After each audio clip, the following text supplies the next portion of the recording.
Welcome everyone to this ChemSec webinar for the so-called PFOS dossier. My name is Peter Pero and I'm the Communications Director here at ChemSec. I will be your host and moderator for today. And here you can see the agenda for today. So we'll start with a short introduction to ChemSec. Then we will go through the cause for concern when it comes to PFOS, why there even is a restriction proposal in the first place. We will go through what the proposals say and how it will affect businesses. And of course, what is the timeline for the process going forward? So to help me all explain this, we have the chat GPTs of the chemical world here, the ChemSec experts who know it all. Jonatan Kleimark, Dr. Jonatan Kleimark, Dr. Anna Lennquist, and Sitzel. So they will present all of this to you very soon. Of course, you can ask questions, and there will be a Q&A session afterwards, after the presentation. You can post questions now or whenever you like. You have a little thing called Q&A in your toolbox. So please put your question in there. And as I said, you can do that already now. Please do not write questions in the chat because it's so hard for us to track the questions there. So use the Q&A in the toolbox, please. Okay, we can go to the next slide, please. Short, what we do here at ChemSec, we drive the political discussion on hazardous chemicals and we challenge companies to improve their chemicals management. One way that we do this is that we develop online tools to help companies to switch to safer alternatives. And we also engage with investors to inform them about the risks and opportunities when it comes to the chemical industry. So I'm going to show you just a little bit of our tools that we have. So here you have a brand new tool that we released only about a month ago. It's called the PFOS Guide. Very useful for companies that are looking to substitute PFOS and others as well. Here you can search, in the PFOS Guide, you can search for different product categories and get an indication if it contains PFOS or not.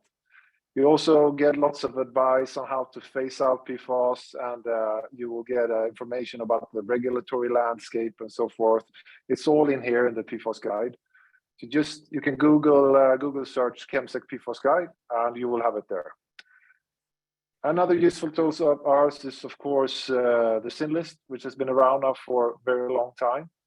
Here in the SIN list, we list over 1,000 chemical substances that we think that companies should avoid in products and supply chains.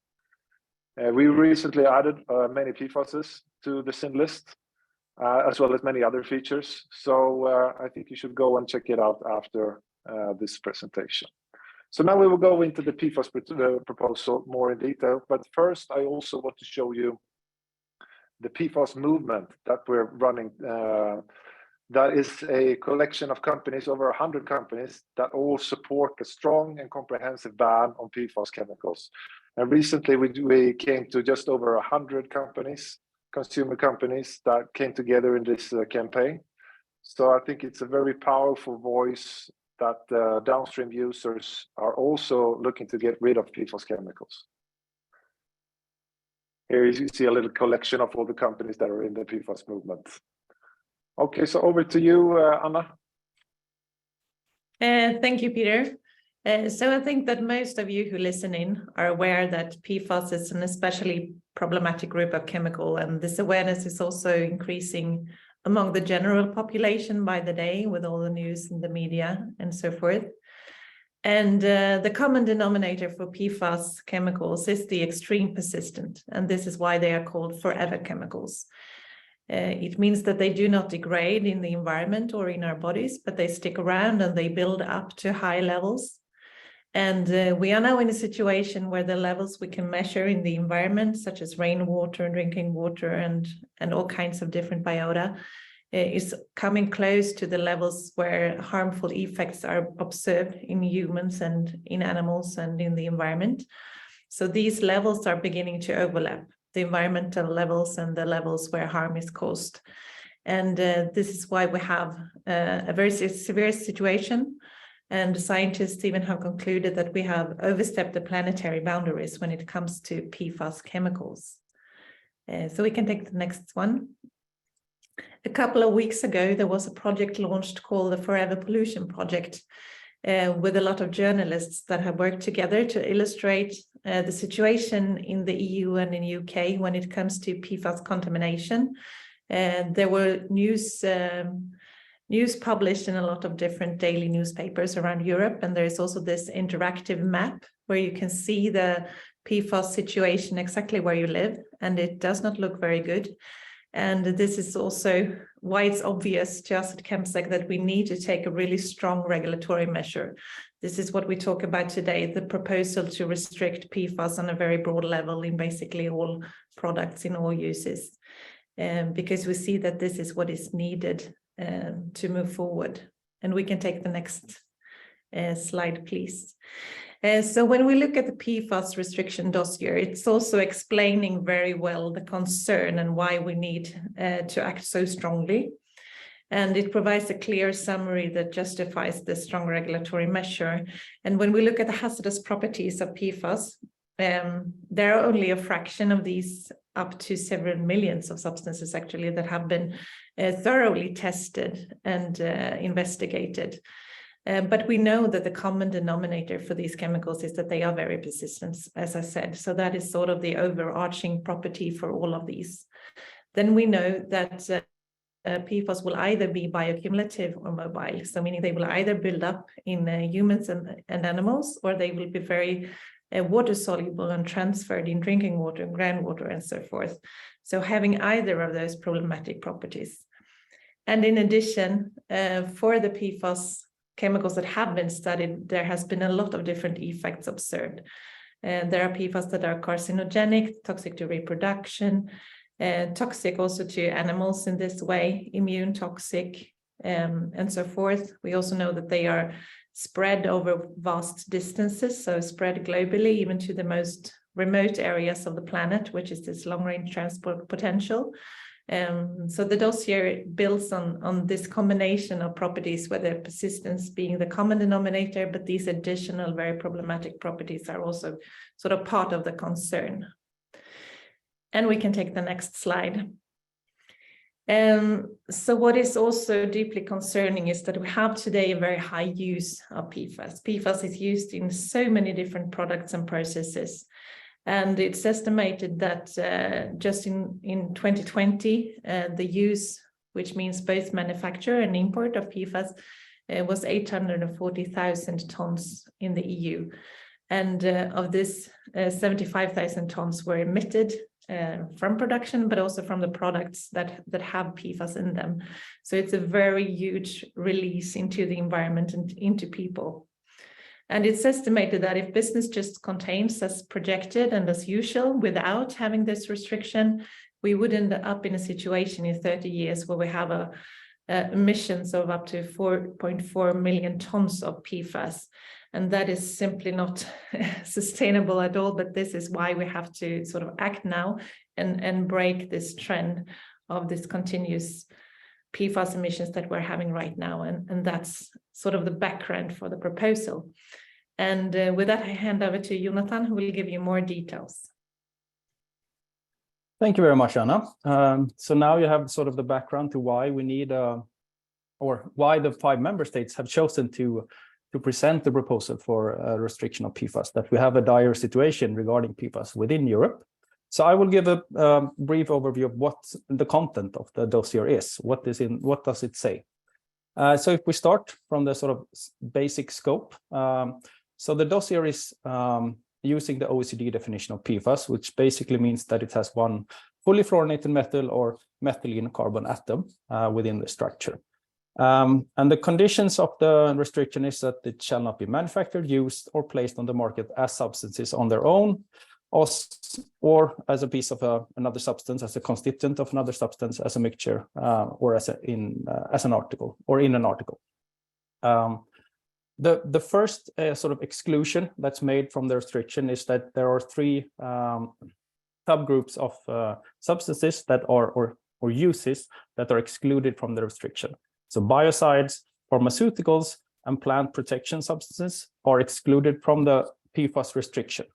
They are handled under separate regulation, and the dossier submitters have the idea that they are better handled under that regulation than under the PFAS restriction. So that's why they've chosen to exclude that or those uses from the PFAS restriction.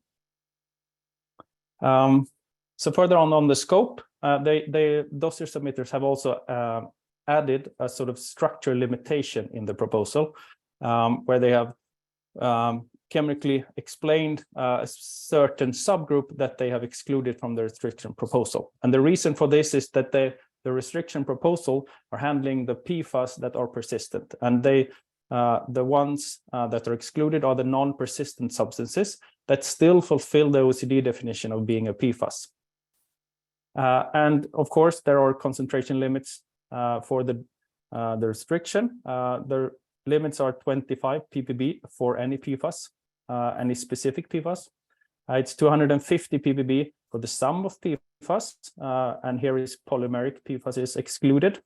And for if you include polymeric PFAS, the concentration limit is 50 ppm. And these concentration limits are in alignment with previous restrictions on PFAS, for example, the PFHXS restriction. There are two restriction options. So the first option is a full ban with 18 months of transition time. And the second option is a ban with time-limited derogations, and where the non-derogated parts have 18 months of transition time. And the recommended option from the dossier submitters is option 2, a ban with time-limited derogations. So moving on to derogations, since there are so many different PFAS uses, there are also a lot of different uses that might need a derogation to get longer time to transition away from PFAS. So there are two types of derogations within the proposal. The first one is the proposed derogations, and the second one is what the dossier submitters call potential derogations. And it is written in the dossier that the evidence base is currently too weak to propose them as derogations. So it's needed, the burden of proof is for users of this, or for someone who wants to use this derogation, is to provide evidence regarding the if it should be a derogation or not. So in total, it's 46 derogations, 26 proposed, and 20 potential derogations for the whole set of PFAS. And I should say that there is also a separate set of derogations within these 46 that are concerning fluoropolymers and perfluoropolyethers. And most of these derogations are time limited, which means that we, over time, are looking to a complete phase out of PFAS. There are two sets of transition times. So a derogation either have 6.5 years or 13.5 years as transition time. And if you are a user of, or you want to use a derogation, there is a reporting requirement for manufacturers, importers, and importers if they want to employ and use a derogation. So you need to report if you're using a derogation. And all these derogations are based upon the availability and viability of alternative for the specific use of different PFAS, and for all different uses.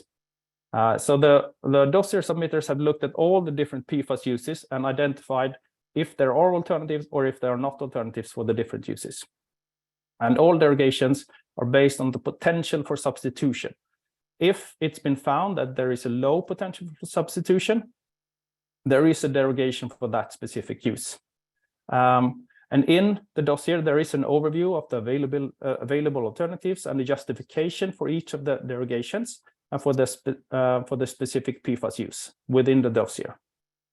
And in order to gather all this data and collect and do these assessments, the dossier submitters have made a very, I would say, very scientific approach to assess the different uses and the viability of alternatives. And I should also mention that there has been a call for evidence. So information has been submitted to support the justifications, and stakeholders there has been the possibility to ask for a derogation or to say that there are no alternatives for different uses. And all of this information has been gathered by the dossier submitters, and this is why we then ended up in either a no derogation or a derogation for that use. So that was what is in the dossier. So what does this actually then mean? What is the impact on industry from all of this derogations and non-derogations? So I should say that the important thing to think about if you're in industry is that we already now, as ChemSec, see the impact on this proposal and this proposed regulation. And many brands and downstream users are starting to understand that they need to take action on the PFAS issue. And it's important to point out that most industries have no or very specific derogations for specific uses, which means that most companies will have to start looking at how they can transition away from PFAS. And as I said before, we are looking to, over time, for a complete phase out of PFAS. And therefore, at a company, it's important to begin that PFAS work, to identify uses within products and processes, for example, using the PFAS guide that Peter mentioned, to find safer alternatives to the PFAS uses and the specific processes that different companies have. For example, you can do that through ChemSec Marketplace, our marketplace for safer alternatives, and then to start and initiate the actual substitution work. And of course, this is also not only a challenge, it's an opportunity for frontrunners, the companies and brands that already have started to work with this, or in some cases already have phased out PFAS. And I should also mention that this is also an opportunity for the chemical producers and for startups that are looking to find new alternatives and new solutions to solve the PFAS issue, where they are today hard to find alternatives. So it's a way for the chemical industry of Europe to start looking for these alternatives. And it's a great business potential in identifying the new alternatives. And just a very brief overview of some industries. There are more industries to know, but we just wanted to show some examples of derogations and what the impact might be on them. So for example, electronics industry have a derogation on semiconductor manufacturing process for 13.5 years, but no other major derogations. For textile industry, which are the source of, I would say, very large emissions, there are no derogations except for where we are talking about personal protection equipment, the PPE, where the requirements in some cases are higher, and therefore there are no alternatives today. And for the common use, for example, the durable water repellency for textiles, we see that there are available alternatives, and therefore they have not received a derogation for that use. And for F-gases, which is also a very large source of emissions, there are a set of derogations for different uses. And as a comment, in combination with the PFAS restriction and the F-gas regulation, we are looking to a phase out of both the HFCs and the HFOs, so both these types of F-gases. And with that, I will hand over to Sissel, who will talk more about the process. Thank you very much, Jonatan, and hello, everyone. I would like to talk a little bit about the process from here and the expectations that we have to the final PFAS proposal. Here you can see a very simple timeline that we made, starting with, of course, the proposal being published on February 7th. You can see it on the ECHA website. It's a long document with 11 annexes and really a handful to dig into, but that is what ECHA will have to do now. They will work for it for a year, and during this year, when ECHA works on it, there will also be a public consultation that we think is extremely important to be aware of, and I will also say more about the public consultation in the next slides. And then when ECHA has finished their work, they will submit the proposal to the Commission. And if everything goes well, the Commission could finalize and take a decision already in 2025, if everything goes well. And then there will be an 18-month transition period before the restriction will enter into force for those users that are not derogated, that Jonatan talked about. Some users are not derogated, but others have like a longer phase-in time of 6.5 years or 13 years. Next slide, please. this is just a slide to show you a little bit more about the details of what ECHA is doing in that year where they're working on it. They have to develop 2 opinions, one opinion in the RAC, the Risk Assessment Committee, which is a committee that prepares an opinion about the proposal related to the risks to human health and the environment. And that committee is constituted of members of all the member states, but it's ECHA that hosts the committee's work. And the other committees here, the sister committee, the Socio-Economic Analysis Committee, as it says, prepares an opinion to ECHA related to socioeconomy and the costs of introducing such a restriction. And that committee is also composed by members from the member states. And RAC has to prepare the opinion within 9 months after the consultation has started, while CERC has 12 months to do their work. And that is because after they have made a draft opinion, there's actually a new short public consultation on the draft opinion for 60 days. But after 12 months, both committees should be ready with their opinions, and then the ECHA shall immediately send that opinion to the Commission, and then the Commission has 3 months to prepare a draft act for a PFAS restriction based on those opinions. And that act will then be handled in what we call comitology, which means that they take the draft opinion to the REACH committee, a committee again consisting of representatives from the member states who discuss it and vote on it. And if the vote is in favor, the proposal will be published in the official journal, and it will enter into force after that. And you can see we made a little link there. It's just for when you get the slides, you can click on that more info link and you can get more information about the process from ECHA's website. Next slide, please. Here's the slide about the public consultation, which we think actually is maybe the most important take-home message from this webinar, that you should be aware of the consultation. It started on March 22. Whatever you submit will feed into the work of the 2 committees, RAC and CERC.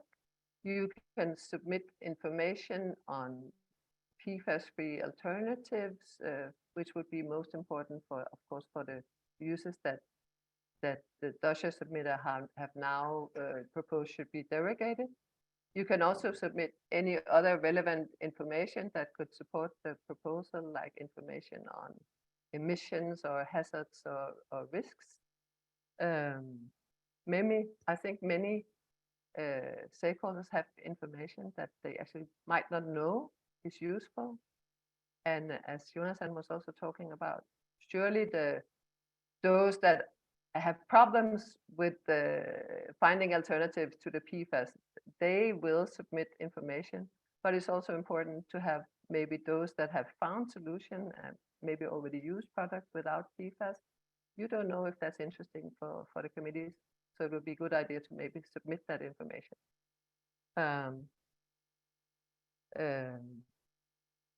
Your submission can be confidential.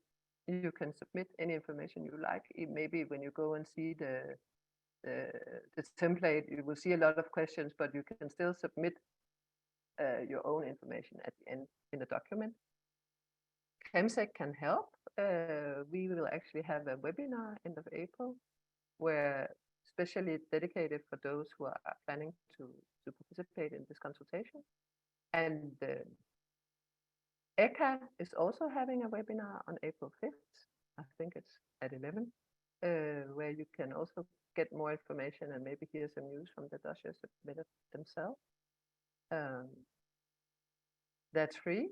And the deadline for the consultation is September 2023, although it says 20,000, but I guess you get it. We encourage you to take part if you have any information and to stay tuned for the next webinars.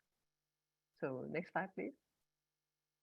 Yeah, this is just a slide to show that there's already much global momentum in support of the PFAS restrictions. Not long ago, we had the forever pollution product that Anna showed to show how much contaminated sites there are all over Europe. There are also local hotspots in my own home country, Denmark, and Belgium, Holland, Germany, Sweden, local hotspots of PFAS contamination that creates much concern and public discussion. Many consumers are worried about PFAS. We have found PFAS in drinking water. The tolerable daily intake has been lowered recently by EFSA. And we see that also among companies, we see that both downstream users and many specific brands selling consumer products, but also their investors investing in bigger companies are calling for a phase out of PFAS. There's global attention also. Many states in the US have had initiative about some PFAS. There are Chinese initiatives. Australia, Canada, other regions are also aware of the PFAS as it is a global problem. And even some countries are working to have maybe even stricter national initiatives and stricter laws, like my own country, Denmark. That's a big discussion there. Next slide, please. What are our expectations? What will happen next? Of course, it's difficult to predict about the future, but we can say from here that it's very unlikely that there will not be a restriction. But the worry could be that it would be watered down or have a limited scope, which could worry us to see if it would not restrict enough PFAS so that there will still be emissions, which would be very unfortunate for all stakeholders, no matter what walk of life you have chosen. It would not be nice to have the global PFAS contamination carry on. So we are calling for a broad scope. We are calling for strict timelines. We are calling for a complete phase out with time. We understand that there could be justification for longer time limits, but we are calling for those to be as short as possible. We also need the restriction to enter into force as soon as possible. So we call for a speedy political process. And to have that, it's important with support from all stakeholders. So that could start with your submission to the public consultation. And it's clear, no matter what will happen in the future, we don't know, but a dice have been cast, and there is hope for a safer and cleaner future if this restriction goes well and goes through. And at least from our side, from ChemSec, we are very grateful for the work that has been done by the authority to submit this proposal. And with that, I think we could jump to the questions, and I could pass on the floor to Peter to moderate the questions. Yes, thank you all, Sitz, Jonatan, and Anna, for a great presentation. So we have many questions. We will try to answer as many as possible. Let's see. We have the first one that says that in the dossier, it states that there's a between 52 to 84 billion a year is the cost for human health that is related to PFAS in the environment. But the same source also calculates the cost for remediation at 17 billion, so substantially less. Why has the EU not started remediation already? Anna, what do you think? Very good question. I suppose there are remediation activities happening at different places, but not at the pace that is needed. It's also difficult to remediate. There are not always techniques available, so there is also much research going on there. And also, if you sort of remove contaminated soil, for example, where to put it instead. And so there are all these problems associated with remediation, that we don't have the techniques available, and it's not the most efficient process, of course, is to not let this out from the beginning into the environment. There are also other estimates, I don't think they are in the dossier, but what it would cost to purify all drinking water to acceptable levels, and that would be a very, very high cost for the EU as a whole. Yeah, So, okay, thanks. kind of answer. So, yeah, staying with the money here, Amerigo de Agostini asks, do you have any estimates of the percentage of revenues that comes from PFAS, Jonatan, for chemical producers? Can you elaborate a little bit on that? I think it's, I mean, in general, we have a problem with transparency within the chemical industry, especially regarding what they produce and how much, and what they sort of make from this production. So I think it's very hard to say a general figure on that. What we can say is when 3M decided to phase or stop producing PFAS, they published some numbers regarding their business regarding PFAS, and I think they had a margin of around 15 or 16% on their PFAS producing business. I would assume that might be a good way of starting that calculation.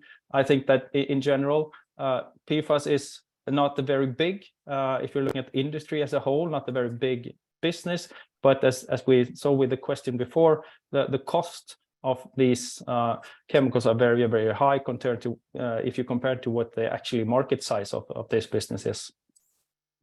Yeah. Another question for you, Jonatan, one of your favorite topics, F-gases. So Yes. we talk about the emissions, the 75,000 tons of emissions. Do you know how much of that is attributed to F-gases? Yes, in the dossier you can find that number. So they made estimations of that. I don't have that number on top of my head. But as I mentioned in the dossiers, they have made calculations for all of the different sectors. They have 17 different sectors, and F-gases is, I mean, F-gases is the biggest emitter if you're looking at sort of stock, because there are so much sort of legacy F-gases already around in air conditioners and etc. And textiles is also a very large emitter. But if you're looking for specific numbers, they are all in the dossier. Okay. Obviously, many questions that surround derogations. One is asking if pharmaceuticals is a group that is excluded from this. What about medical devices? So I can answer that one. So medical devices is part of the PFAS restriction, so it's included. Medical devices also has a set of derogations. There are some specific uses that are derogated within the PFAS restriction. But if you're looking at sort of a subsector, medical devices, they are included into the PFAS restriction. So if it's a non-derogated use, then it should be phased out 18 months after the proposal has come into force. Okay, so more derogations. Are there any derogations proposed for situations where fluoropolymers are considered as a safer alternative? Not to my knowledge. I don't think that the dossier submitters, I mean, fluoropolymers are included as a PFAS according to the OECD definition that has been used by the dossier submitters, and therefore it would have been a bit backwards to see fluoropolymers as a safer alternative. So I think that is not something that the dossier submitters have actually been trying to find. Okay. Okay, and a little bit more about alternatives and derogations here. Klaus Günther Steinhauser, are alternatives needed for all users, or are some users not necessary, or only less performance is really needed? I can start with this one and the others can fill in.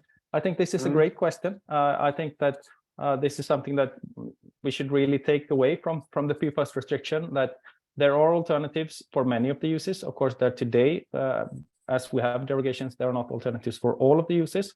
But I think that the question regarding performance is very important, because PFAS in many cases gives very, very high performance, and therefore we have very high requirements from the product containing PFAS. And in many cases, we definitely don't need this high performance. I mean, the requirement is very important if, as a company, if you're using PFAS and want to move away from PFAS, to start not only looking at where you have PFAS, but also when you do that, consider what kind of performance do we need from the solution that we need to, or the alternative solution that we want instead? Do we really need the exact same requirements and the same performance, or can we change that in some way? Because I think that's very important, because that is a very important step when you look at the PFAS uses and how we can move away from PFAS, to see also not only look at what is the chemical drop-in we can use, but also how can we look at the product? What does the product need to deliver to us? Yeah, so in many cases you can actually lower your expectations a little bit and be fine. Yeah. But so following this, Anna, what about the persistency potential of the alternatives? Were they observed or evaluated, for example, fluoropolymers used for the chemical industry?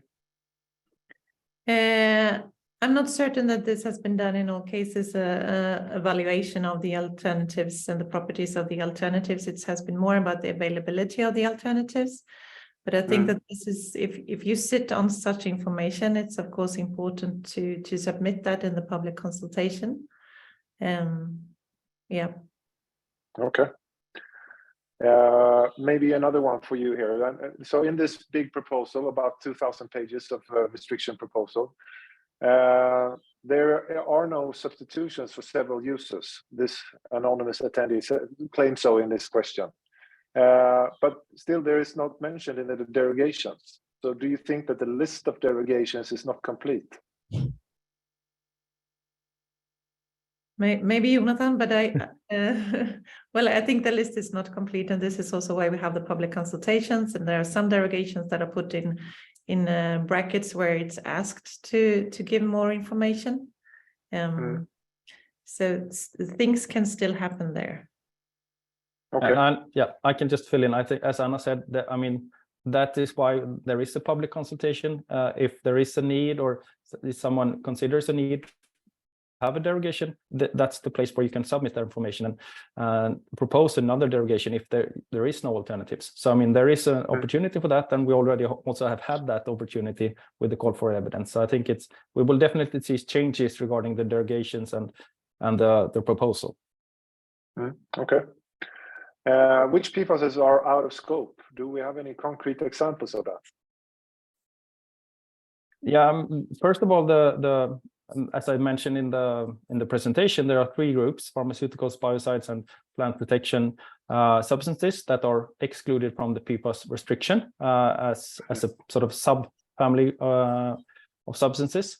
And there is also this structural limitation, which is a bit complicated to sort of just talk about. But that also means that some of the PFAS, or some of the substances that fulfill the PFAS definition according to OECD, will be excluded from the PFAS restriction.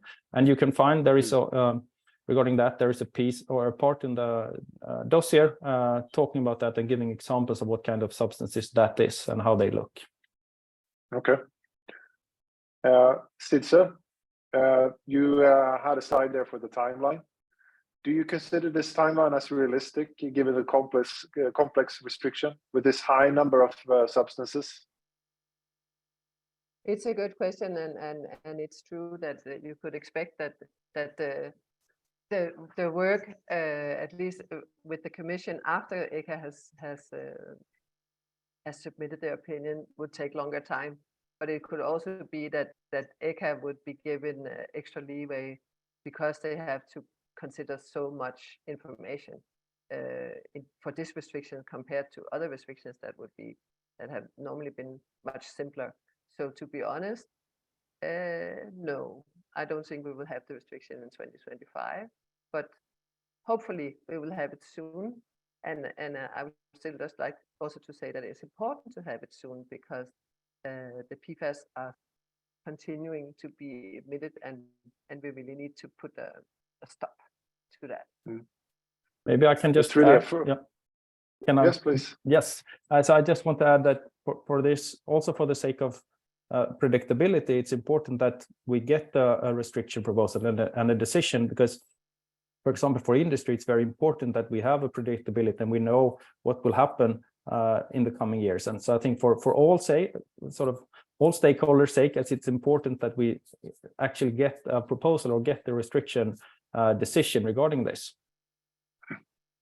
I think, I mean, obviously, since it's such a huge proposal, it's a first of its kind. No one really knows. So I think the implications for industry, many people are concerned. So can you comment a little bit on what you think might be the response for the chemical sector? And also, looking at the derogations again, the textile sector does not seem to have any derogations, but are there really alternatives that are viable for the textile sector? So maybe that's two questions in one, the response from the chemical industry and alternatives, viable alternatives in the textile sector. Maybe I can start with the second question then, the viable alternatives for the textile sector. I think that for the textile sector, we have seen a lot of awareness for quite a long time regarding PFAS, and we now see that there are alternatives that are viable for most of the uses. I would say that, for example, the oil repellency is maybe not exactly as good or perform exactly as well as the PFAS does, but for many of the sort of consumer uses, regular rain jackets, etc., it's perfectly fine. And what we need there is the water repellency, and that we can get performance that's equal to what the PFAS perform. So in my opinion, I think that we see that there are alternatives in the textile sector. I also see that a lot of brands are moving away from PFAS or already have moved away from PFAS. So there is, in that sector, I think we definitely have a situation where the alternatives we can substitute away from PFAS. And you can maybe please remind me about the other question, the response from the chemical industry. Exactly, yes. So yeah, of course, this will be a very large impact from chemical industry, especially for the companies that mainly produce PFAS substances or substances falling under the PFAS restriction. So there will be a huge impact, of course, but it's also, as I said in the presentation, an opportunity to find new solutions and to find alternatives and to market these substances instead. So I think it's not only a challenge, it's also an opportunity for the chemical industry to find these solutions and to use them instead and market them instead. Yeah, that's an important thing to remember. Yes. Anna, a question for you. Persistence on its own, it's not dangerous. It's not a hazard. Many natural substances are very persistent. Not really a question, more a statement, but maybe you would like to comment on that. Yes, this is a discussion. So as I said, that it's not only persistent that is the basis for the restriction, it's also the other additional hazardous properties. But there is also this discussion that persistence itself is extremely problematic, and there are several reasons for this. One is that the levels keep building up. So even if you have quite a low toxicity, for example, you will eventually end up at a level where toxicity will still happen. So that is one reason. Another reason is that if you find out at a later stage that you have additional concerns and additional hazardous properties that you didn't know about, you cannot simply recollect the PFAS from the environment and sort of regret that it was emitted in the first place.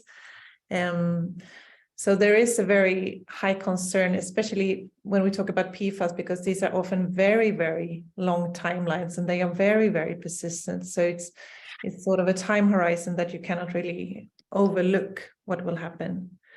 But that is definitely a viable discussion where more and more is being argued around also that persistency alone could be a reason to regulate, even if that is not how it has been argued in this dossier. Follow-up question to you, Anna. Now that ChemSec understand the scope of this universal restriction, are we going to add all the PFOS to the sin list? That's a very good question, and it needs to be also the final one because we're 1 minute over time. But I will try to answer that one. We added PFAS to the sin list recently, and we made the decision to try to prioritize the PFASs that are most likely to be used and encountered for companies. So we selected only the PFASs that have been registered for use in the EU or in the US. Because we know that there could be several million PFASs around actually. So that's not feasible to start with. So if you're a company and you want to start to look into certain PFASs, you can use the sin list to find the ones that are most likely to be encountered in your products or processes. Great. So thank you, everyone. We had a huge interest for this webinar. Well over 1,000 people registered. We have over 100 questions here. You cannot even register more. So unfortunately, we will not have time to answer all this, but PFOS and the PFOS proposal will continue to be a very important topic for ChemSec, obviously, going forward. So follow us on all social media, read our newsletter, and go visit our website, because we regularly update with things that are related to PFOS, so you can always be on top of this topic. Thank you, Anna, Jonatan, and Sitze, for your presentations today. Very nice. And yeah, here you have some links that you can follow where you can find us. Thank you, all of you who came and listened to us, all of the registrant participants. Thank you very much. And we hope to see you next time. Goodbye.